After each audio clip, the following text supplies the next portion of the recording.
So small businesses say they are being hurt by the Chinese tariffs, and some could be forced to shut down. And many businesses are being helped. Are you considering tariff relief for small businesses? Why do you always mention that, you pick up a couple of little businesses? What about the car business? They're going to make a fortune because of the tariffs. Do you know that the union, the head of the union, who was no fan of mine, Sean Fain, I guess his name is, right? He didn't endorse me. The Teamsters did. A lot of people did. A lot of unions did.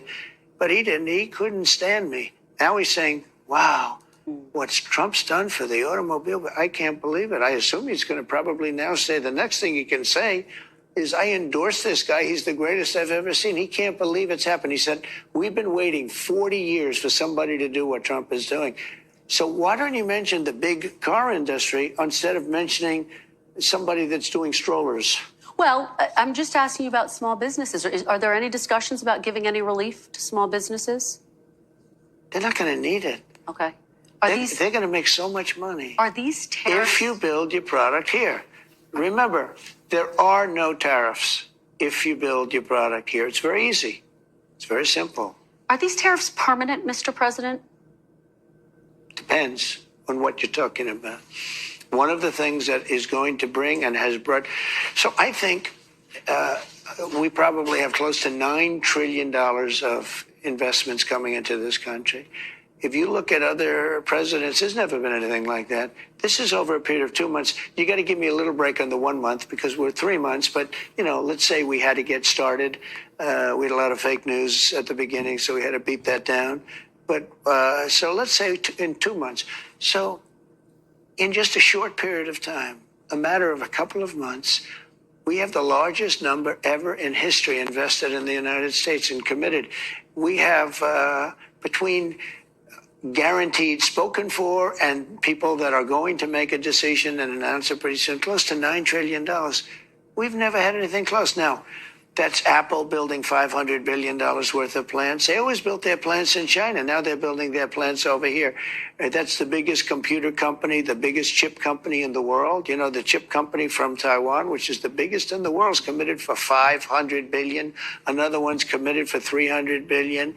We have companies, nobody's ever seen anything like it. Let me tell you the other thing, very importantly, automobile companies, plant after plant after plant, Toyota, Honda, Ford, General Motors, Stellantis. I mean, nobody's ever seen anything like it.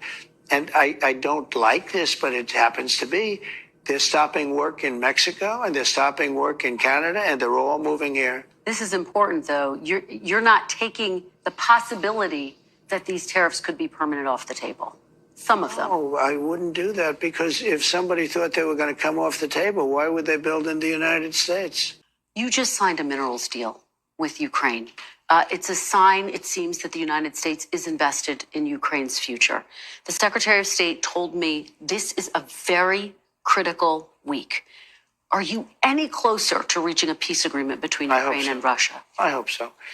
How would you characterize I do believe we're closer with one party and maybe not as close with the other, but we'll have to see. I'd like to not say which one we're closer to, but we did do a deal for the American people that was good. We were able to get rare earth. The Europeans are getting paid back. They have a loan. We didn't. Biden just gave them $350 billion. He has no idea where the money is, what happened. And at least we'll, in one form or another, get our, I don't feel so foolish.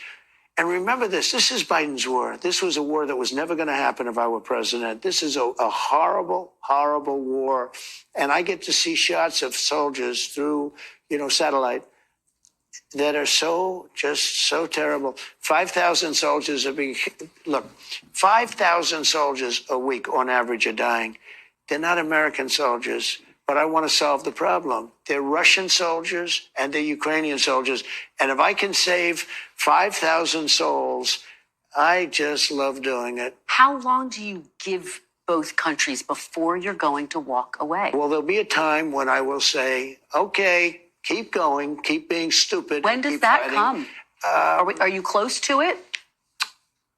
Sometimes I get close to it and then positive things happen. Okay? What's the red line for you? At what point do you say, that's it, we're walking away? Well, you'll know. I mean, there'll be a time when I may say that. And if But I you're do, not there. there may be something I can't, maybe it's not possible to do. There's tremendous hatred, just so you understand. Kristen, we're talking tremendous hatred between these two men and between, some of the soldiers, frankly, between the generals. They've been fighting hard for 3 years. I think we have a very good chance of doing it. Very quickly, if you do walk away, would that mean that you would pull military and intelligence? I don't want to sharing say out that of now. Ukraine? It's too early to say that. I don't want to get into that argument. Let's move on to Canada. You have long talked about making Canada the 51st state. There's obviously a new prime minister of Canada, Mark Carney, who you spoke to Correct. after his victory. He says that you didn't talk to him in that call about making Canada a 51st state. No, he called me. He was very nice, and I congratulated him. He had a victory. It's a very close victory. It's there's no majority or anything, so that's going to make things a little bit difficult, I think, for him to run. But he nevertheless had a victory, and he's a very nice man, I think. Do you plan to talk to him about making Canada a 51st state? He wants to come and see me. He's going to come this week or next week. So will you talk to him about making Canada a 51st state, annexing Canada? I'll always talk about that. You know why? We subsidize Canada to the tune of $200 billion a year. We don't need their cars. In fact, we don't want their cars. We don't need their energy. We don't even want their energy. We have more than they do. We don't want their lumber. We have great lumber. All I have to do is free it up from the environmental lunatics. We don't need anything that they have.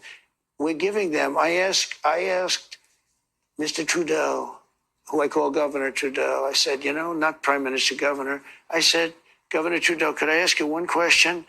Why are we giving you $200 billion? Why are we subsidizing Canada? If Canada was a state, it wouldn't cost us. It would be great. It would be such a great, it would be a cherished state. And if you look at our map, if you look at the geography, I'm a real estate guy at heart. When I look down at that, without that artificial line that was drawn with a ruler many years ago, it was just an artificial line, goes straight across. You don't even realize what a beautiful country it would be. It would be great. But I don't think the American public wants me to pay $200 billion a year to subsidize Canada. Again, remember this. Yeah. We don't need their cars. We don't need their lumber. We don't need their energy. We don't need anything. We do very little business with Canada. They do all of their business practically with us. They need us. We don't need them. You and I talked, and I asked you if you would rule out military force to take Greenland, and you said no, you don't rule out anything. Would you rule out military force to take Canada? Well, I think we're not going to ever get to that point. It could happen. Something could happen with Greenland. I'll be honest. We need that for national and international security. But not I with think Canada? It's highly unlikely. I don't see it with Canada. I just don't see it. I have to be honest with you. Okay, but you don't rule it out for Greenland. And by the way, Canada, they spend less money on military than practically any nation in the world. They pay NATO less than any nation.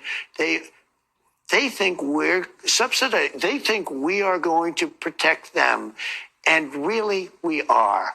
But the truth is, they don't carry their full share, and it's unfair to the United States and our taxpayers. But you are not ruling out military force to take Greenland. I don't rule it out. I don't say I'm going to do it, but I don't rule out anything. No, not there. We need that. We need Greenland very badly. Greenland is a very small amount of people, which we'll take care of and we'll cherish them and all of that. But we need that for international security.